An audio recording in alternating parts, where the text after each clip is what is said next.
ജൂതന്മാരെ പോലെ പീഡിപ്പിക്കപ്പെട്ട ഒരു ജനത ഇല്ല ചരിത്രത്തിൽ എന്നുള്ളതാണ്. ഞാൻ അദ്ദേഹത്തോട് 100% യോജിക്കുന്നു. ലോകത്തെ ഏറ്റവും ആൻഷ്യൻ ഹേറ്റ്രഡ് ഏതാണെന്ന് ചോദിച്ചാൽ ഒരു സംശയവുമില്ല, അത് ആന്റിസെമിറ്റിസമാണ്. പക്ഷെ ആരാണ് ജൂതന്മാരെ പീഡിപ്പിച്ചത്? അറബികളാണ്? മുസ്ലിങ്ങളാണ്? പലസ്തീനിൽ ഇപ്പോഴോ മുൻപോ താമസിച്ചവരാണോ? അല്ല. ആരിൽ നിന്നാണ് ജൂതർക്ക് ഇത്ര വലിയ പീഡനം വാങ്ങേണ്ടി വന്നത്? ജൂതന്മാരുടെ ആദ്യത്തെ ടെമ്പിൾ, ശലമോന്റെ ടെമ്പിൾ തകർക്കപ്പെടുന്നത് ബാബിലോണിയക്കാരുടെ അധിനിവേശത്തിലാണ്. ആ സമയത്താണ് ലക്ഷക്കണക്കിന് ജൂതരെ ഇപ്പോ ഇസ്രയേൽ നിൽക്കുന്ന ഭൂപ്രദേശത്ത് നിന്ന് ബാബിലോണിയയിലേക്ക്, ഇറാഖ് പ്രദേശത്തേക്ക് നാടുകടത്തിയത്. അതിനുശേഷം ജൂതർ അതിന് സമാനമായ വലിയ കുറ്റകൃത്യം ഏറ്റുവാങ്ങിയത് എപ്പോഴാണ്? അത് AD 70 ഇസ്ലാം മതം രൂപം കൊള്ളുന്നതിന് 6 നൂറ്റാണ്ട് മുമ്പ് AD 70 റോമാക്കാർ ജെറൂസലേം അധിനിവേശം നടത്തി ടൈറ്റസിന്റെ നേതൃത്വത്തിൽ അന്നത്തെ അതിഭീകരമായ കുറ്റകൃത്യങ്ങൾ, അതായത് ഈ വാല്യുബിൾസ് ഒക്കെ, രത്നങ്ങളൊക്കെ വിഴുങ്ങിയ മനുഷ്യരുടെ വയറ് പിളർന്ന്, ജീവനോടെ വയറ് പിളർന്ന് ആ രത്നങ്ങൾ എടുത്ത സംഭവം പോലും ഉണ്ടായിട്ടുണ്ട്. ജൂതരെ മുച്ചൂട് മുടിപ്പിച്ച് നശിപ്പിച്ച് കത്തിച്ചു കളഞ്ഞു, നാമാവശേഷമാക്കി കളഞ്ഞു. ആര്? AD 70 റോമാക്കാരാണ്, അതല്ലാതെ അറബുകളല്ല. അന്ന് ഇസ്ലാം മതം ഈ ലോകത്തുണ്ടായിട്ട് പോലുമില്ല. അങ്ങനെയാണ് ആദ്യത്തെ 2 ടെമ്പിളുകൾ തകർക്കപ്പെടുന്നത്.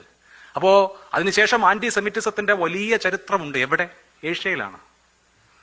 അല്ലെങ്കിൽ ഇപ്പോ യുദ്ധം നടക്കുന്ന മിഡിൽ ഈസ്റ്റിലാണോ? അല്ല, യൂറോപ്പിലാണ് ജൂതർ അതിഭീകരമായി പീഡിപ്പിക്കപ്പെട്ടത്.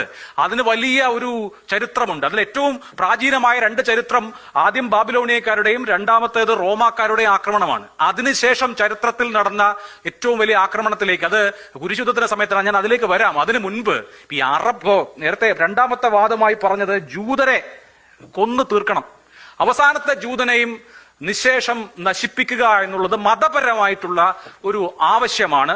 അപ്പൊ അത് നിർവഹിക്കാൻ വേണ്ടിയിട്ടാണ് ജൂതരെ കൊലപ്പെടുത്തുന്നത്, അല്ലെങ്കിൽ ജൂതരെ ഉന്മൂലനാശം വരുത്താനുള്ള ഒരു പദ്ധതി നടപ്പാക്കുന്നത് എന്നാണ് അദ്ദേഹം വാദിച്ചത്. ശരിയാണ്. അങ്ങനെയാണെങ്കിൽ പിന്നെ ഈ പറയുന്ന ഇസ്ലാം മതം രൂപം കൊണ്ട കാലം മുതൽ അങ്ങനെ നടക്കണമല്ലോ. എന്നാണ് ആദ്യമായി ഒരു മുസ്ലിം റൂളർ ഈ പ്രദേശത്തുണ്ടാവുന്നത്? അത് AD 636 AD 636 sword of Islam എന്നറിയപ്പെട്ട ഖാലിദ് ബിൻ വാലിദ് ജെറൂസലേം കീഴടക്കുന്നു. അങ്ങനെ ജെറൂസലേം കീഴടക്കിയതിനു ശേഷം ജെറൂസലേമിലേക്ക് എത്തുകയാണ്. ഇന്ന് ബൈസാന്റിയന്മാരാണ് ആ പ്രദേശം ഭരിക്കുന്നത്. ബൈസാന്റിയൻ രാജാവ് ഈ ടെമ്പിൾ മൗണ്ടിലേക്ക് ഖലീഫ ഉമറിനെ ക്ഷണിച്ചു. അദ്ദേഹം അവിടെ ഒരു സ്ഥലത്ത് പ്രാർത്ഥിച്ചു. ആ സ്ഥലത്താണ് പിന്നീട് അൽ അക്സ പള്ളി ഉണ്ടായത്. അങ്ങനെ ഖലീഫ ഉമറിന്റെ ഭരണകാലത്ത്, അങ്ങനെയാണെങ്കിൽ ഇപ്പൊ ജൂതന്മാരെ മുഴുവൻ കൊന്നു തീർക്കണം എന്ന് മതപരമായ നിയമം ഉണ്ടെങ്കിൽ അന്ന് ജൂതന്മാരെ മുഴുവൻ കൊന്നു തീർക്കണ്ടേ? AD 70 സംഭവിച്ചതുപോലെ, അതല്ലെങ്കിൽ അതിനു മുമ്പ് ബാബിലോണിയൻ അധിനിവേശത്തിൽ സംഭവിച്ചതുപോലെ എന്തെങ്കിലും AD 636 ഉണ്ടായോ? ഉണ്ടായിട്ടില്ല എന്നാണ് ചരിത്രം.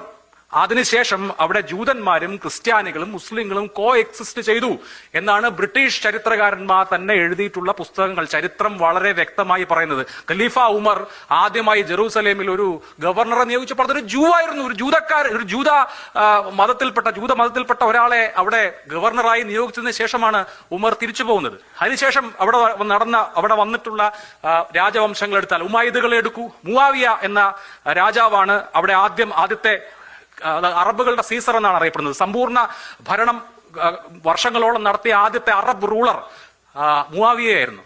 അദ്ദേഹത്തിന്റെ കാലത്തെപ്പറ്റി ചരിത്രകാരന്മാർ എഴുതുന്നത് എന്താണ്? അദ്ദേഹം ജൂതരുടെയും ക്രിസ്ത്യാനികളുടെയും സുഹൃത്തായിരുന്നു. അദ്ദേഹത്തെ കരഘോഷങ്ങളോടെയാണ് ടെമ്പിൾ മൗണ്ടിലേക്ക് ആനയിച്ചത് തന്നെ എന്ന് ചരിത്രം പറയുന്നു. മാത്രമല്ല, അദ്ദേഹത്തിന് പല ഭാര്യമാരുണ്ടായിരുന്നു. അദ്ദേഹത്തിന്റെ ഒരു ഭാര്യ ക്രിസ്ത്യനായിരുന്നു. ആ ക്രിസ്ത്യനായ ഭാര്യയെ ക്രിസ്ത്യനായി തന്നെ ജീവിക്കാൻ അത് അനുവദിച്ചു. നൂറ്റാണ്ടുകൾ പിന്നെയും കടന്നുപോയി. പല സുൽത്താൻമാറുകൾ വന്നു, പല വാർ ലോഡ്സ് ആണ്. നമ്മൾ 5ാമത്തെ 6ാമത്തെ 7ാമത്തെ 8ാമത്തെ നൂറ്റാണ്ട് എന്ന് പറയുമ്പോൾ ആലോചിക്കണം. അബ്ബാസിദുകൾ, ഫാത്തിമിഡുകൾ എന്നൊക്കെ പറഞ്ഞ് പല രാജവംശങ്ങൾ അവിടെ വന്നു.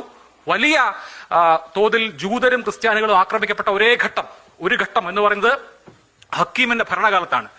അന്ന് അവിടെ ജൂതർക്കും ക്രിസ്ത്യാനികൾക്കും ആരാധനാ സ്വാതന്ത്ര്യം തന്നെ നിഷേധിക്കപ്പെട്ട ഒരു ഘട്ടം ഉണ്ടായിട്ടുണ്ട്. അത് സത്യമാണ്. പക്ഷേ അത് ഈ പറഞ്ഞതുപോലെ, നേരത്തെ പറഞ്ഞതുപോലെ മതം പറയുന്നത് കൊണ്ടാണോ? അങ്ങനെ ആവാൻ ഒരു വഴിയില്ല. കാരണം റംസാൻ വ്രത അനുഷ്ഠാനം തന്നെ നിരോധിച്ചിട്ടുള്ള ആളായിരുന്നു ഹക്കീം. അയാൾ 36ാമത്തെ വയസ്സിൽ അപ്രത്യക്ഷനാവുകയായിരുന്നു. അതിനുശേഷം അദ്ദേഹത്തിന്റെ സഹോദരിയുടെ മകനായ സാഹിർ പുതിയ ഖലീഫയായിട്ട് അവിടെ അധികാരത്തിലെത്തിയപ്പോ ഈ മതപരമായ അവകാശങ്ങളെല്ലാം പുനഃസ്ഥാപിക്കപ്പെടുകയാണ് ഉണ്ടായത്. സിനഗോഗുകളും ക്രിസ്ത്യൻ പള്ളികളും വീണ്ടും ജെറൂസലേമിൽ ഉയരുകയാണ് ചെയ്തിട്ടുള്ളത് എന്നുള്ളതാണ് ചരിത്രം. പിന്നെ അപ്പോ 6-ാം നൂറ്റാണ്ടിൽ ഇസ്ലാം വരുന്നു. AD 636 ഈ പ്രദേശം ഇസ്ലാമിക ഭരണത്തിന് കീഴിലാവുന്നു. അന്ന് ജൂതർക്ക് അവിടെ അഭിമാനത്തോടുകൂടി അവരുടെ ആരാധനകൾ അനുഷ്ഠിച്ച് ജീവിക്കാൻ കഴിഞ്ഞു. ജസിയ എന്നൊരു നികുതി ചുമത്തിയിട്ടുണ്ട് എന്നുള്ളതാണ് പരമാവധി നമുക്ക് ഇന്നത്തെ കാലത്ത് നിന്ന് പറയാൻ കഴിയുന്ന ഒരു അട്രോസിറ്റി. അതിനപ്പുറത്ത് അവിടെ ജൂതരും ക്രിസ്ത്യാനികളും മുസ്ലിങ്ങളും കോ എക്സിസ്റ്റ് ചെയ്തു എന്നുള്ളതാണ് ചരിത്രം.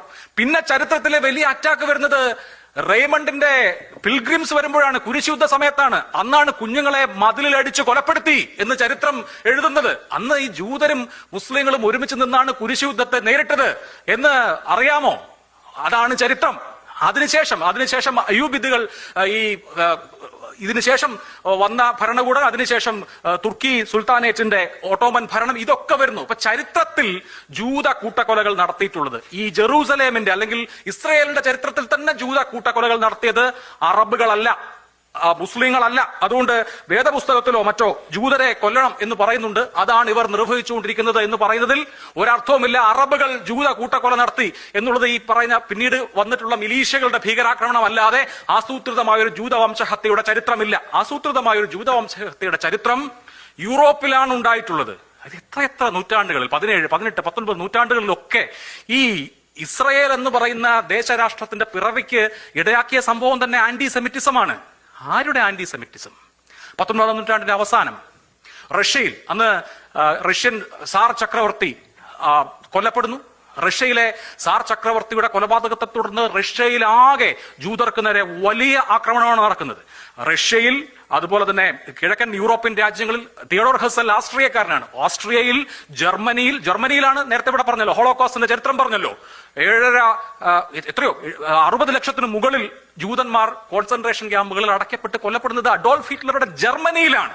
അപ്പോൾ യൂറോപ്പിലേക്ക് അസിമിലേറ്റ് ചെയ്യാൻ ജൂതരെ അനുവദിക്കാതെ ആ ജൂതർ വംശഹത്യക്ക് വിധേയമായത് യൂറോപ്പിലാണ്. അപ്പൊ അവർക്കൊരു നാഷണൽ ഹോം വേണമെങ്കിൽ അത് യൂറോപ്പല്ലേ ഒരുക്കി കൊടുക്കേണ്ടത്. യൂറോപ്പിന്റെ പാപങ്ങൾക്ക്, യൂറോപ്പിന്റെ സിൻസിന് മിഡിൽ ഈസ്റ്റിലെ മനുഷ്യർ പിഴമൂളണോ?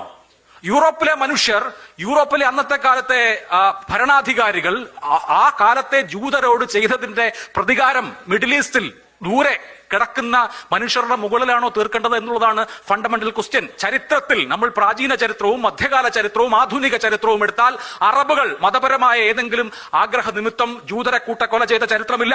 അങ്ങനെ ഉണ്ടായിട്ടുണ്ട് എങ്കിൽ ഖലീഫ ഉമർ ആദ്യമായി ജെറൂസലേം കീഴടക്കുമ്പോൾ, അല്ലെങ്കിൽ ഖാലിദ് ബിൻ വാലിദ് കീഴടക്കുമ്പോൾ ഉമവിയ ഭരണം ഉണ്ടാവണം. അങ്ങനെ ഒന്നും ചരിത്രത്തിൽ ഇല്ല എന്ന് നിങ്ങൾക്ക് ചരിത്രം നിഷ്പക്ഷമായി വായിച്ചാൽ മനസ്സിലാവും.